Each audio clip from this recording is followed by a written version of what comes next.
Hi எல்லாருக்கும் வணக்கம். இன்னைக்கு தென்கரை சாரல் ஃபார்ம்ஸில் டே 34. இன்னைக்கு வந்து நம்மளோட கவு ஷெட் பார்த்துடலாம். இவன் பேர் அழகி. இவன் வந்து கிட்டத்தட்ட 6 to 7 இயர்ஸாக நம்ம கிட்ட இருக்கான். இப்போ ப்ரெக்னெண்ட்டாக இருக்குது.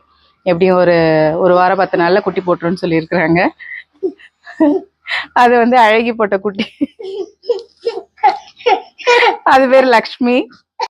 இன்னைக்கு வீடியோ எடுக்கும்போதெல்லாம் பார்த்து சிரிச்சிட்டு இருந்தவர் இவர் தான். உங்கள் பேர் தில்ஷத். நேற்று ஆக்சுவலி நம்ம மாடுக்கு எல்லாத்துக்கும் வந்து மூக்குநாங்கயிறு மாற்றினாங்க புதுசு. நம்ம லக்ஷ்மிக்கு இதுதான் ஃபஸ்ட் டைம் மூக்குநாங்கயிறு போடுறோம். பெரிய மாட்டுக்கெல்லாம் மூக்குநாங்கயிறு போடுறத பார்த்தோன்னே நம்ம கண்ணுக்குட்டி ஒரே ஃபீலிங்காக திரும்பி வர பார்த்து அடுத்தது உனக்கு தான் அப்படின்னு சொல்லியிருந்தேன் அவர்கிட்ட. அடுத்தது நம்ம அழகி குட்டி போட்டோடனே அந்த வீடியோவும் நான் உங்களுக்கு போடுறேன். தேங்க்யூ. ஆமாம், இப்போ அடுத்தது உனக்கு தான்.